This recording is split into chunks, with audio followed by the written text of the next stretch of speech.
Aujourd'hui, je te montre comment est-ce qu'on fait cet effet-là. Ça s'appelle l'effet Tilt Shift et tu vas voir, c'est ultra facile à faire. Salut à tous et bienvenue dans Lumétrie, j'espère que vous allez bien, j'espère que tout roule pour vous. Aujourd'hui, je vous le disais dans cette vidéo, je vais vous montrer un effet qui est plutôt cool à faire, ça s'appelle l'effet Tilt Shift et vous allez voir en plus c'est ultra facile à faire dans Premiere Pro. Si vous êtes nouveau sur la chaîne, bienvenue à vous, si ça vous plaît, n'oubliez pas de vous abonner en fin de vidéo, vous pouvez même le faire maintenant, ça fera ultra plaisir. Donc là ici j'ai simplement un plan de drone et vous allez voir on va le rendre un peu plus en fait miniature, un effet un peu miniature, ça s'appelle l'effet Tilt Shift. Donc là la première des choses c'est que je vais aller cliquer juste ici, je vais prendre un nouveau calque d'effet, je fais OK, ça je vais le renommer, je vais l'appeler flou. Ensuite je vais prendre ce layer là que je vais glisser juste au dessus de mon clip, comme ça je vais l'étendre un petit peu juste ici. Maintenant je vais aller dans mon calque d'effet. Je vais aller venir chercher ici mes effets et je vais prendre le flou gaussien que je glisse juste ici. Ensuite ici on va ajouter un peu de flou, on va mettre par exemple 40. Voilà, on va avoir mon image qui va être floue. Maintenant la prochaine étape ça va être d'ajouter un masque pour éviter que mon image elle soit en totalité floue. Donc là j'ai plusieurs options. Là on peut prendre ici cette option là, on peut prendre l'option le cercle, ça va être le plus approprié. Vous pouvez tester avec le rectangle, le carré, bref, vous testerez en fonction de vos clips, ça c'est vraiment propre à vos clips. Ici, je vais pouvoir placer mon flou juste ici, je vais étendre un petit peu mon masque pour le rendre un petit peu plus doux, pareil pour l'expansion, je vais augmenter un petit peu ça. Et maintenant, une fois que c'est fait, je vais pouvoir aller cliquer sur inverser juste ici.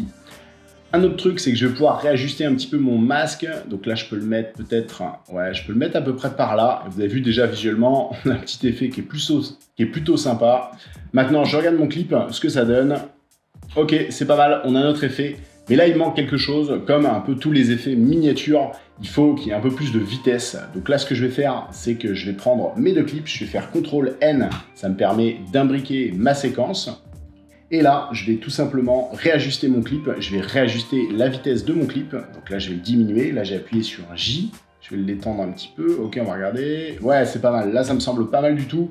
Et là, vous avez vu, on a déjà notre effet un petit peu Tilt Shift, donc miniature, effet un petit peu miniature.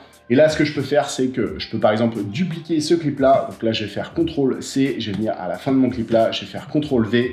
Maintenant, je vais faire CTRL-R pour inverser la vitesse, du clip. Je vais faire OK.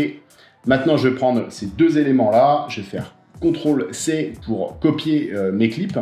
Je vais aller à la fin de ce clip-là et je vais faire coller plusieurs fois. Comme ça, je vais avoir mon clip qui s'affiche. Je fais un petit rendu. Et là, ce que ça donne, c'est que ça nous donne cet effet-là de Tilt Shift et je trouve ça plutôt sympa, plutôt amusant. Alors là pareil, si j'ai pas assez de vitesse, si je me dis que voilà j'ai envie que ça aille un peu plus vite, pareil, je sélectionne tous mes clips, je fais CTRL-N, imbriquer et maintenant pareil, je vais aller sur J pour modifier la vitesse de mon clip. Je peux aller sur J ou sinon je peux aller sur CTRL-R, ça me permet de modifier la vitesse et puis là je peux indiquer un pourcentage précis. Et là, dans ce cas-là, ça nous suffit. Et on regarde ce que ça donne. Yes, ça nous fait un effet qui est plutôt rigolo. Je trouve l'effet plutôt sympa. Ça marche un peu mieux sur des plans de drone. Alors cet effet-là, comme ça, les allers-retours, là, les avant-arrière, ils sont pas hyper smooth. On peut les rendre vraiment smooth avec notamment les graphiques dans After Effects. Et si ça t'intéresse, j'ai fait une formation complète sur le montage sur Premiere Pro et After Effects. Si ça t'intéresse, le lien il est dans la description. Donc voilà pour cet effet Tilt Shift. J'espère que ça t'a plu. N'hésite pas à me le dire en commentaire. Et puis sinon, on se retrouve dans quelques jours pour une prochaine vidéo. Bye.